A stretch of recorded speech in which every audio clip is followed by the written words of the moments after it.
बात उन दिनों की है जब मैं कॉलेज का स्टूडेंट था। अपने कॉलेज की ओर से हम सभी कैंप के लिए एक जंगल में गए थे। हल्की ठंड थी, अतः रात में हम सब ने पूरी रात कैंप फायर के साथ डांस करने, गाने आदि का प्रोग्राम तय किया। मुझे और सभी साथियों को कैंप फायर के लिए लकड़ियां इकट्ठी करने का भार सौंपा गया। मैं निकला तो सबके साथ ही, लेकिन जंगल के प्राकृतिक सौंदर्य में भटकता हुआ अकेले बहुत दूर कहीं निकल गया।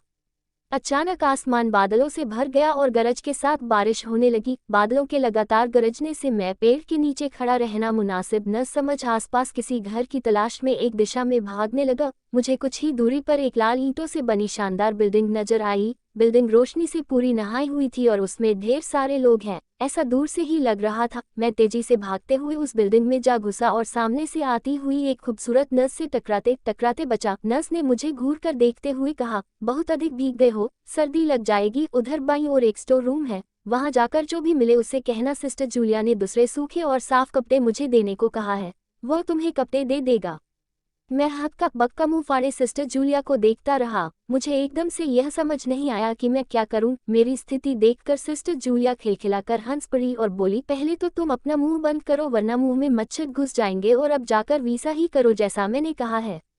मैं हल्के से हाँक में सर हिला सिस्टर की बताई दिशा में जाने को मुड़ गया। अभी कुछ ही 10 कदम ही चला होऊंगा कि मेरे कंधे पर किसी ने हाथ रखा। मैं चौंक कर पीछे मुड़ा और अपने सामने आर्मी की वर्दी में एक युवक को खड़ा मुस्कुराता पाया। मेरे चेहरे पर आश्चर्य का बादल अपना घर बना चुका था, जिसे देखते ही उस युवक को हंसी आ गई। उसने धीमे किंतु दृढ़ स्वर में कहा, मैं कैप्टन विनोद हूँ और यह हमारे देश की आर्मी का हॉस्पिटल है। कैप्टन विनोद की बातों ने मुझे आश्वस्त किया। मैं अब धीरे धीरे सामान्य हो गया और मैंने कैप्टन विनोद को सिस्टर जूलिया की कही बातें बताई। सुनकर कैप्टन विनोद के चेहरे पर रहस्यमयी मुस्कान फैल गई और वे बोले, तो सिस्टर जूलिया से भी मिल चुके?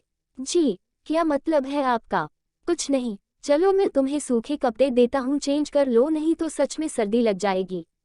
और मैं कैप्टन विनोद के पीछे पीछे एक बड़े से कमरे में पहुंच गया। कमरे के चारों ओर हरे रंग के पर्दे लगे हुए थे। एक और एक बड़ा सा बेड पड़ा हुआ था और उसके सामने एक सोफा था। बीच में एक टेबल था जिस पर 2 ग्लास, एक बड़ी बोतल ब्रांडी की और 1 या 2 पत्रिकाएं पड़ी हुई थी। कमरे के एक कोने में एक बड़ी सी अलमारी थी जिसमें से कैप्टन विनोद ने एक आसमानी रंग का कुर्ता पायजामा निकालकर मुझे दिया और कमरे से लगे बाथरूम की ओर इशारा किया। मैं बाथरूम से कपड़े चेंज कर जैसे ही निकलने लगा, मेरी नज़र बाथरूम की एक दीवार पर पड़ी। वह खून के छींटों से भारी हुई थी। ये देखकर मैं घबरा गया और जल्दी से बाहर निकलने को मुड़ा कि बाथरूम में लगे आईने में खुद को ही देखकर चौंक गया। आईने में मेरा पूरा शरीर तो नजर आ रहा था, लेकिन मेरे शरीर पर से मेरा सर गायब था। अब मुझे डर लगने लगा और मैं हड़बड़ा कर बाथरूम से निकल गया। मुझे इस तरह बाहर निकलते देख कैप्टन विनोद ने हंसकर पूछा, क्या हुआ? अरे हाँ, तुमने तो अब तक मुझे अपना नाम ही नहीं बताया। कहाँ जाओगे? बाहर बहुत तेज बारिश हो रही है, लेकिन तुम जाना क्यों चाहने लगे अचानक, यह मैं समझ नहीं पा रहा हूँ। कैप्टन विनोद, आपकी बाथरूम की एक दीवार पूरी खून के छींटों से भरी हुई है और आपके बाथरूम में लगा आईना भी कुछ अजीब सा है। उसमें मुझे मेरा पूरा शरीर तो दिखाई दिया, लेकिन मेरा सर ही गायब था। मैं अब बिल्कुल भी नहीं रुकूंगा, यहाँ बारिश में ही भीगता हुआ अपने कैंप तक जाऊंगा। कहते हुए मैं कमरे से बाहर जाने वाले दरवाजे की ओर बढ़ा। रुको! तभी कैप्टन विनोद की कटकटी आवाज गूंजी, तो तुमने सब कुछ देख ही लिया? जी, क्या मतलब है आपका? मेरी आवाज में डर भर गया था। मतलब चाहे जो हो, तुम तब तक यहाँ से नहीं जा सकते जब तक मैं तुम्हें कुछ बता न दूं। काका, क्या बताना चाहते हैं आप? जो आज तक कोई न जान सका।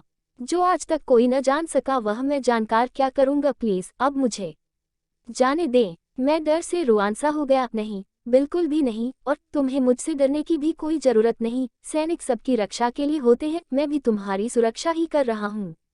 कैप्टन विनोद के स्वर में कोमलता थी। आओ मेरे साथ इस सोफे पर बैठ जाओ, मैं तुम्हें एक कहानी सुनाता हूँ। कहानी खत्म होते ही मैं तुम्हें तुम्हारे कैंप तक जीप से छोड़ आऊंगा। वैसे भी तुम अपने साथियों से काफी आगे निकल आए हो, वहां तक तुम अब चलते हुए शायद पहुंच न पाओ।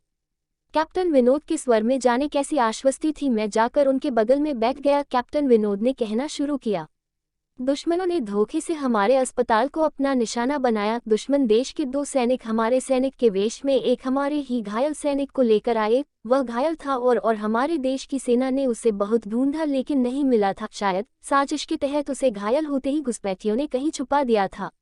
अचानक अपने खोए सैनिक को अपने हॉस्पिटल में पा सभी खुश हो गए और बिना अधिक पड़ताल किए हॉस्पिटल के गेस्ट रूम में घायल को लेकर आने वाले छद्म वेशधारियों को ठहरने की इजाजत दे दी गई। अभी उस सैनिक का इलाज चल ही रहा था कि जोरों का ब्लास्ट हुआ और पूरा हॉस्पिटल एक पल में खंडहर में तब्दील हो गया, लेकिन हॉस्पिटल तो अपनी शानदार स्थिति में खड़ा है।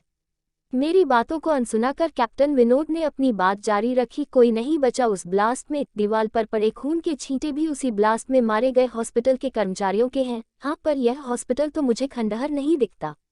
जवाब में कैप्टन विनोद के चेहरे पर रहस्य भरी मुस्कान फैल गई और उनका चेहरा अजीब से भावों से भर गया। मैं उनके चेहरे को देखकर अंदर से दहल गया। फिर भी मैंने हिम्मत कर पूछा, आप उस ब्लास्ट में बच कैसे गए? सुनते ही कैप्टन विनोद ठहाका लगाकर हंस पड़े और मुझ पर एक भरपूर नज़र डालते हुए कहा, ये कहानी आज से मात्र 10 वर्ष पहले की है और मैं तो आज से 50 वर्ष पहले मर चुका हूँ।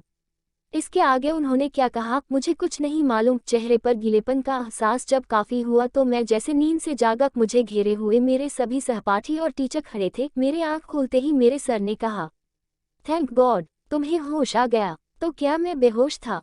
हाँ, तुम जंगल में जाने कहाँ भटक गए थे। जब सभी लौट आए और तुम नहीं आए तो हम सभी मिलकर तुम्हें ढूंढने निकले। काफी दूर जाने के बाद हमने एक जीप आती दिखाई दी जिसमें एक आर्मी मैन तुम्हें पीछे की सीट पर सुलाए हुए हमारे कैंप को ढूंढते हुए आ रहे थे। उन्होंने हम सबको भी अपनी जीप पर बिठाया और कैंप तक ही छोड़ा।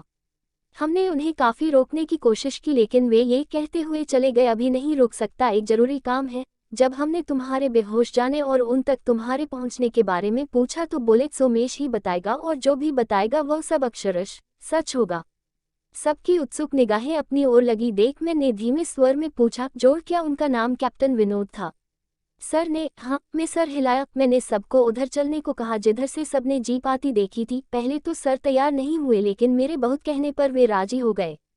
सुबह होते ही हम उधर की ओर गए। मैं उस जगह पर पहुंचकर गहरे आश्चर्य में डूब गया। वहां एक अधजला खंडहर था जिसके एक टूटे पत्थर पर लिखा था आर्मी हॉस्पिटल।